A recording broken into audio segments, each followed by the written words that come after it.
우리 성도님들께서는요, 우리 인생을 살아가다 보면 우리 인생의 여정에서 수많은 시련과 도전을 마주해야 하는 것을 느끼셨을 거예요.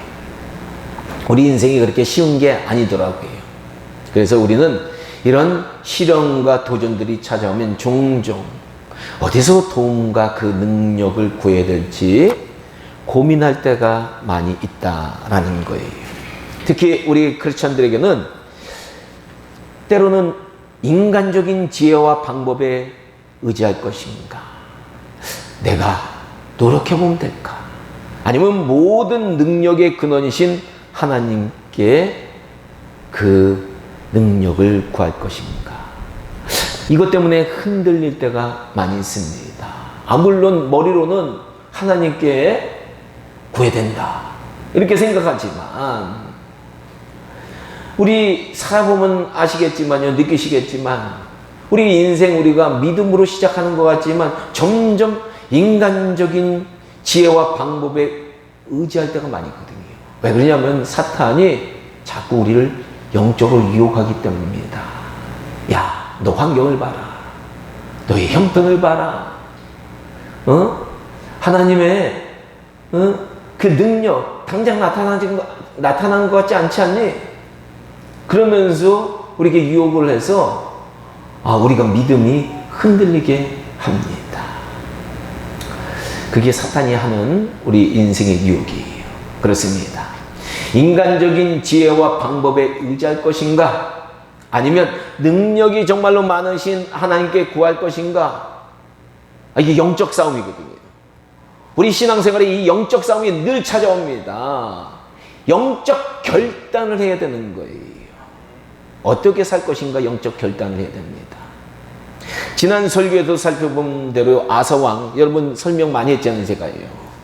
아사왕도 젊었을 때 보니까요, 하나님의 능력을 의지했어요. 전쟁이 일어나면 100만 대군이 찾아오니까 하나님께 나아가서 하나님께 간구합니다. 부르짖습니다. 하나님의 능력을 나에게 베풀어 주시옵소서 구합니다. 그래서 승리를 얻었고요. 하나님의 도움으로 나라를 태평성대를 이루게 되었다라는 거예요. 그런데 시간이 흘러가니까 점점 자신의 지혜와 방법에 의존하게 되었고요. 그로 인해서 어떻게 됩니까? 그의 말년에는 실패를 겪었고 하나님의 도우심을 그가 입지 못하게 되었다라는 거예요. 맞습니다.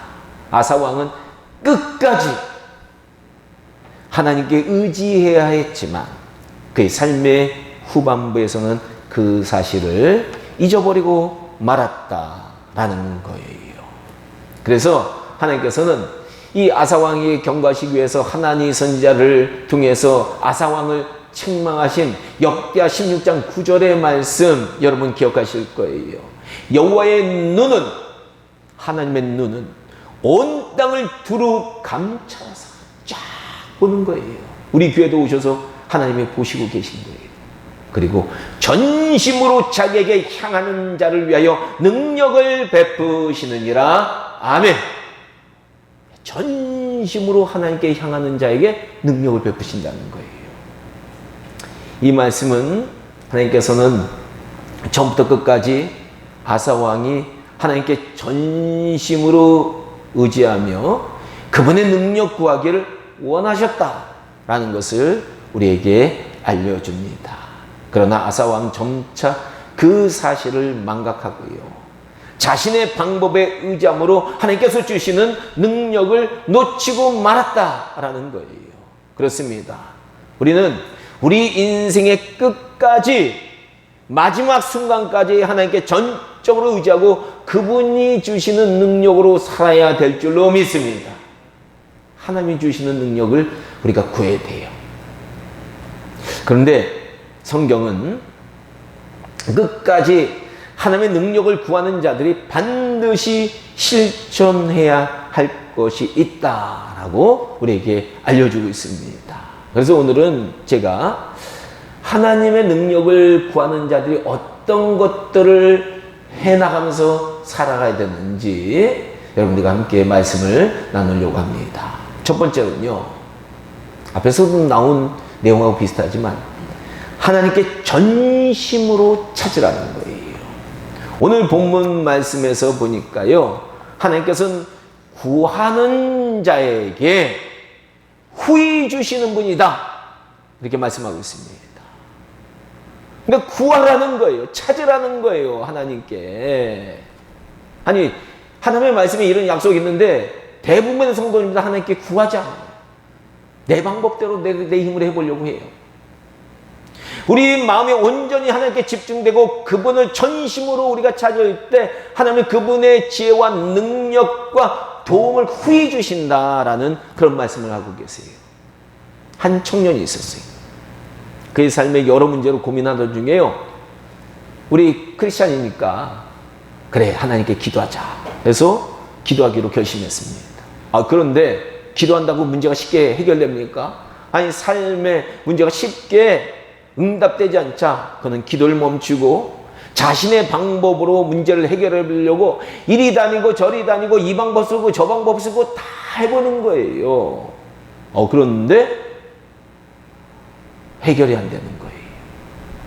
그래서 이제는 지치고 지쳐서 하나님, 내 방법 안 되네요. 하나님께 다시 한번 기도해 보겠습니다 하고 하나님께 매달려서 기도하기 시작한 거예요. 근데 이렇게 하나님 앞에 모든 걸 내려놓고 기도하기 시작하니까 그 마음이 평안이 임하는데요, 얼마나 기쁜지 몰라요. 그래서 그때부터는 하나님만 바라보면 하나님이 나의 모든 것입니다 라고 고백하면서 기도하기 시작했는데, 이렇게 하나님과 교제를 깊이 하다 보니까 시간이 지나니까 예상치 못한 방법으로 하나님께서 그의 인생의 문제를 해결하시고 도와주셨다라는 겁니다. 이처럼 하나님은요, 우리가 구해야 돼요. 전심으로 구하기를 원하시는 거예요. 천적으로 구하기를 원하시는 거예요. 그래서 그분을 찾고 그분께 구하는 자에게 반드시 응답해 주신다라는 것 여러분들 믿으시기 바랍니다. 이거 믿으세요? 이거 믿어야지 하나님께 전심으로 구하는 거예요. 하나님이 내 문제를 해결해 주신다는 거 안 믿으면 전심으로 안 구해요. 그래서 예레미야서 29장 13절에서 하나님께서 이렇게 말씀하십니다. 너희가 온 마음으로 나를 구하면 나를 찾을 것이요. 온 마음으로 구하면 찾은대요, 하나님을. 나를 만나리라. 맞습니다. 우리가 마음을 다해 하나님을 찾을 때 그분은 언제든지 우리를 만나 주시고요, 필요한 능력을 부어주신다라는 거예요. 우리 성민교회 성도님들은 꼭 이거를 믿는 신앙생활 해나시기를 주님의 이름으로 축원합니다. 하나님의 능력을 전적으로 구해야 돼요. 둘째는요, 하나님의 능력을 구하는 자는 구하는데 어떻게 하냐, 기도와 간구로 하나님께 나가야 되는 거예요.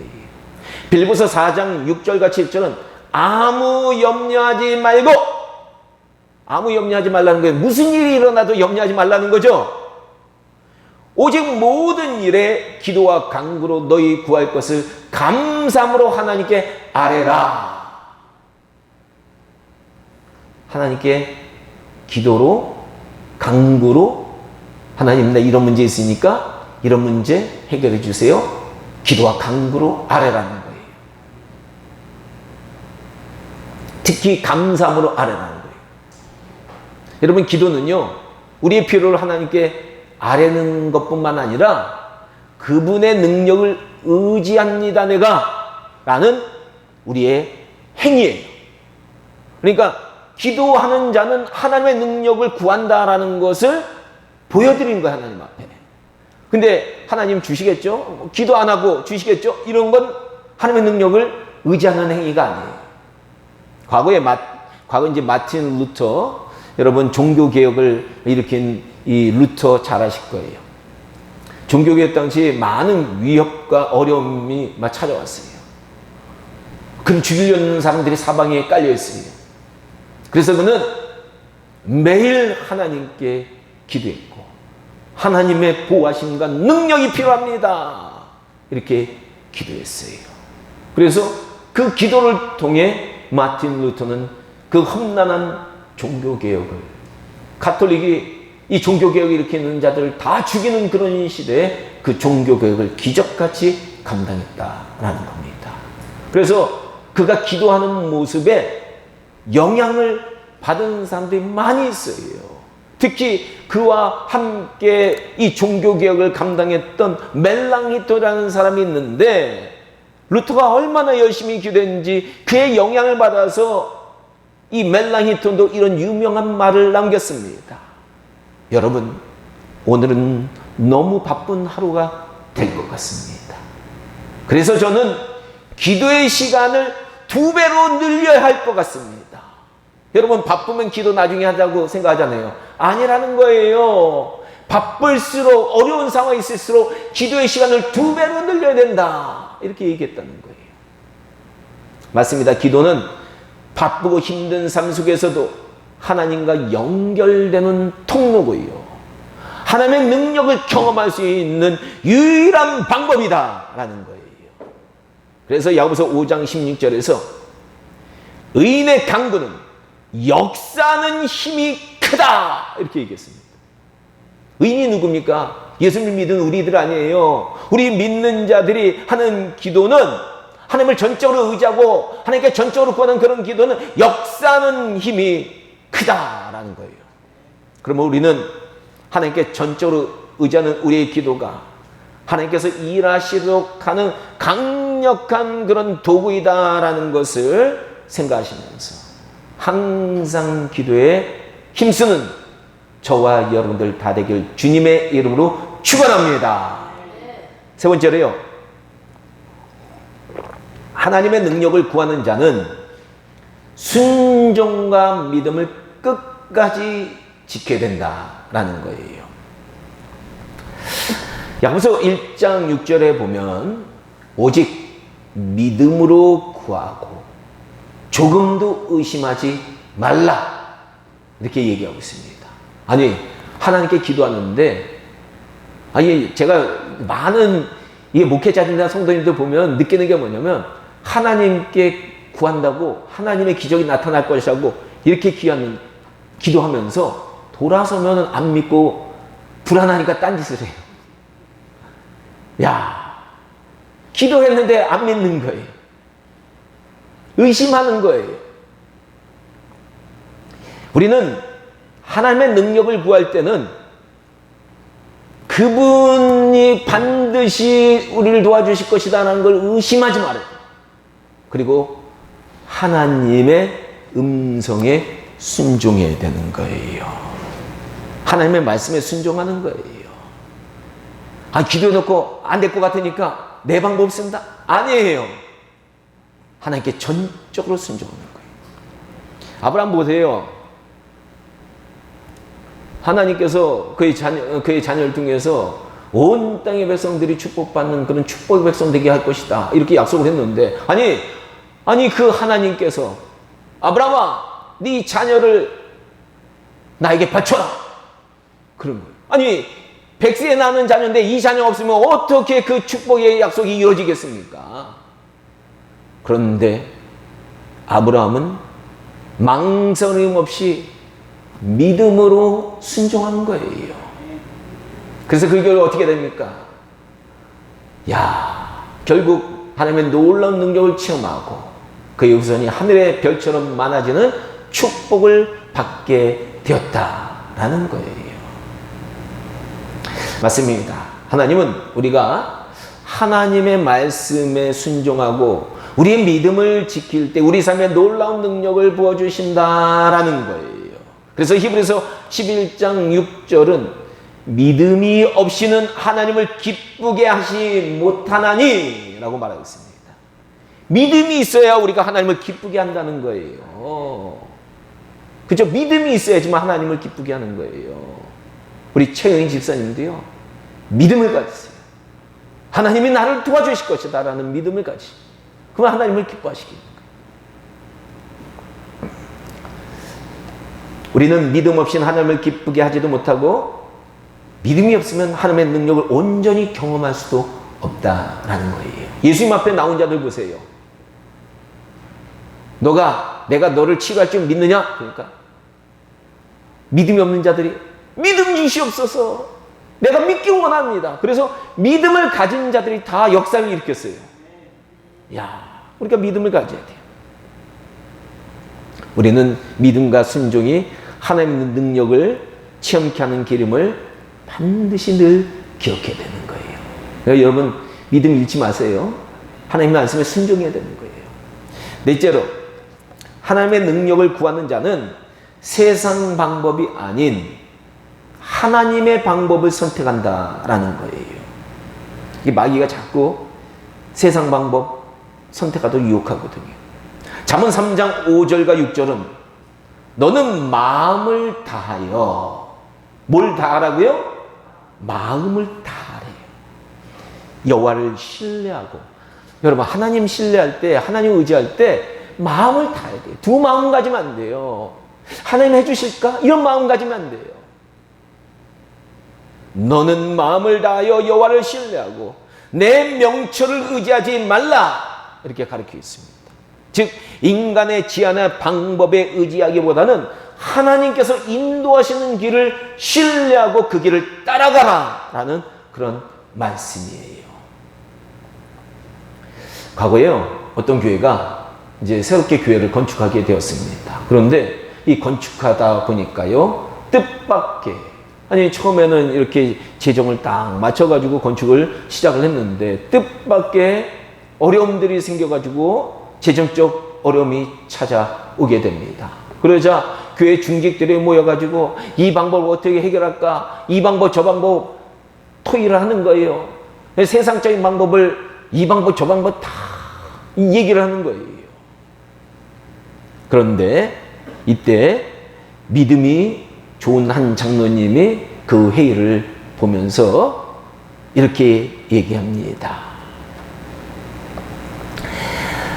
우리는 지금 자꾸 우리 인간의 지혜를, 인간의 방법을 자꾸 얘기하고 있는데 그 방법 가지고 문제가 지금 이 엄청난 문제 해결될까? 아닙니다. 하나님께 전적으로 의지하고 그분의 방법을 찾아야 됩니다. 이렇게 얘기를 한 거예요. 이 믿음이 좋으신 분이니까 그 말에 영향을 줬어요. 그래서 그 교회는 이 장로님의 조언으로 전 교인이 기도와 믿음으로 하나님의 인도하심을 구하기 시작한 거예요. 하나님, 우리 이 교회가 이런 문제가 생겼는데 하나님, 하나님의 방법으로 이 모든 문제를 해결할 수 있도록 주님께서 주님의 방법을 나타내 주세요. 이렇게 간절히 전교인이 계속 기도를 하는데 기도를 하다 보니까 갑자기 하나님께서 어떤 일을 일으키셔가지고 이 재정의 문제를 완전히 해결해 버리신 거예요. 그래서 그 교회는요, 이 사건을 통해서 그래, 교회는 하나님의 일은 세상적인 방법이 아니라 하나님의 방법을 선택하는 것이 정말로 중요하구나 라는 것을 많은 교회들한테 간증하는 교회가 되었습니다. 교회 어려움 찾아오면요, 우리 인간적인 방법으로 이렇게 하자, 이렇게 하자 해결 안 돼요. 하나님의 방법으로 하나님께서 해결하신다 라는 걸 믿으시길 주님의 이름으로 축원합니다. 이사야서 55장 8절과 9절에 하나님께서 이렇게 말씀하셨어요. 내 생각은 너희 생각과 다르니 내 길은 너희 길과 다르냐. 아멘. 하나님의 방법은 우리의 생각보다 높고요, 우리의 이해를 초월할 정도로 대단하시다 라는 말씀입니다. 그러므로 우리는요, 우리 방법, 우리의 지혜 그런 거 의지하지 마세요. 하나님의 지혜를 신뢰하며 그분이 인도하는 길을 따라가야 될 줄로 믿습니다. 마지막으로 하나님의 능력을 구하는 자는요, 인내와 기다림을 배워야 되는 거예요. 때로는요, 우리가 하나님의 능력을 구할 때 기도하잖아요. 그런데 즉각적으로 응답을 받지 못할 때가 많거든요. 그럴 때 안절부절하는 거예요, 사람들은요. 우리는 믿음을 갖고 하나님의 때를 바라봐야 되는 거예요. 조바심 가지면 안 돼요. 걱정하면 안 돼요. 다 하나님께 맡기고 하나님의 때를 어떻게 한다? 기다리는 거예요. 아니, 요셉도 보니까 어떻습니까? 하나님께서 주신 큰 꿈을 받았잖아요. 놀라운 꿈을 받았잖아요. 근데 그것이 성취가 쉽게 안 되는 거예요. 오랜 시간이 걸립니다. 요셉은 형들에게 배신을 당해서 노예로 팔려가요. 노예로 팔려간 자가 어떻게 하나님의 꿈을 이뤄요? 감옥에 갇혀요. 야, 많은 어려움을 겪었지만 그는 끝까지 하나님을 의지하고 인내했다는 거예요. 그 결과 하나님께서는 하나님의 능력으로 애굽의 총리를 만드셔서, 여러분, 요셉이 자기가 노력한다고 하는 그 애굽의 총리가 됐겠어요? 절대 불가능해요. 외국 사람이 어떻게 이집트, 그 당시에 가장 거대한 제국인 이집트에 가서 총리가 됩니까? 하나님이 세우시니까 되는 거예요. 그래서 하나님의 능력으로 애굽의 총리가 되어서 가족과 민족을 구원하는 역할을 감당하게 되었다라는 겁니다. 그렇습니다. 인내와 기다림은 하나님의 능력을 체험하기 위한 중요한 과정이에요. 그러니까 인내와 기다리면서 하나님이 나에게 능력을, 하나님의 길을 보여주실 것이라는 것을 신뢰하면서 기다려야 되는 거예요. 그래서 시편 27편 14절은 너는 여호와를 기다릴지어다. 강하고 담대하여 여호와를 기다릴지어다. 이렇게 말하고 있습니다. 아니, 어떤 문제가 있어도 여러분 강하고 담대하세요. 하나님의 능력 기다리는 거예요. 왜 조바조바 하세요? 왜 힘들어하세요? 왜 걱정하세요? 그럴 필요가 없는 거예요. 담대신 하나님의 능력을 우리가 바라봐야 된다라는 거예요. 그리고 인내함으로 기다려야 되는 거예요. 우리의 인내와 기다림은 하나님을 향한 신뢰의 표현이에요. 내가 하나님을 신뢰합니다 라는 표현이에요. 그리고 그분이 나타난 때를 준비하는 우리 삶의 중요한 태도다 라는 것 여러분 기억하시면서 늘 기도하시고, 그렇죠? 하나님의 때를 기다리는 저와 여러분들 다 되길 주님의 이름으로 축원합니다. 말씀을 맺겠습니다. 사랑하는 우리 성민교회 성도 여러분, 우리는 이 험난한 세상을 살아가면서 하나님의 능력을 의지해야 돼요. 내 방법이 아니에요. 전심으로 하나님을 찾아야 되고요. 기도 간구로 하나님께 나아가고요. 이 순종과 믿음을 지키고 하나님의 방법을 선택하면서 인내와 기다림으로 하나님 앞에 나갈 때 하나님께서는 우리 삶에 놀라운 능력을 베풀어 주신다라는 것, 오늘 말씀을 통해서 다시 한번 여러분들 마음에 다짐하시기를 주님의 이름으로 축원합니다. 기도하겠습니다.